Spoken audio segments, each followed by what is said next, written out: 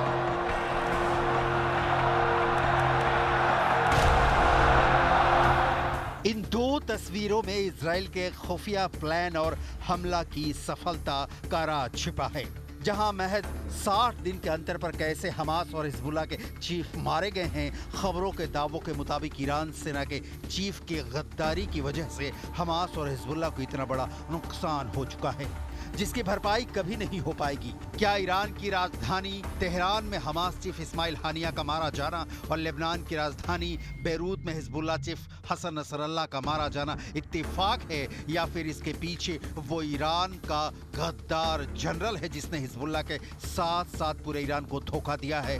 आखिर ईरान की मिलिट्री के चीफ ब्रिगेडियर जनरल इस्माइल खानी को मोसाद का एजेंट क्यों कहा जा रहा है?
सितंबर 2024 को दक्षिणी बेरूत के दहिया में हिजबुल्लाह के हेडक्वार्टर में जिस वक्त Hezbollah chief Hassan Nasrallah meeting कर रहा था, ठीक उसी वक्त ईरान इस्लामिक रिवोल्यूशनरी गार्ड्स से यानी IRGC के मुखिया ब्रिगेडियर जनरल इस्माइल खानी ने इसकी खबर मोसाद को दे दी। खबर मिलते ही मोसाद ने इजराइल के F-35 से ऐसा भीषण हमला बेरूत में कराया कि मौके पर मौजूद हिजबुल्लाह चीफ हसन नसरल्लाह अपने टॉप कमांडो के साथ मारा गया। ब्रिगेडियर जनरल इस्माइल खानी के पास ही हिजबुल्लाह चीफ की मीटिंग और उसकी लोकेशन की जानकारी थी, जिसे उन्होंने इजराइल की खुफिया एजेंसी मोसाद तक पहुंचाया है, ऐसे दावे किए जा रहे हैं। अस्सलामु अलैकुम वरहमतुल्लाह। 2022 के अंत में इजराइल के 2 सैनिकों की मौत हो गई है। इजराइल ने अपने 2 तस्वीरों में इजराइल के खुफिया प्लान और हमला की सफलता का राज छिपा है, जहां महज 60 दिन के अंतर पर कैसे हमास और हिजबुल्लाह को मारा जाना और लेबनान की राजधानी बेरूत में हिजबुल्लाह चीफ इस्माइल हानिया का मारा जाना इत्तेफाक है, या फिर इसके पीछे वो ईरान का गद्दार जनरल है जिसने हिजबुल्लाह के साथ साथ पूरे ईरान को धोखा दिया है?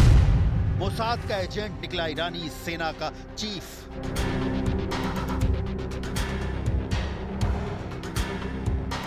27 सितंबर को हिजबुल्लाह चीफ हसन नसरल्लाह को मारने के लिए इजरायली वायुसेना ने 80 टन बंकर बस्टर बमों का इस्तेमाल किया था।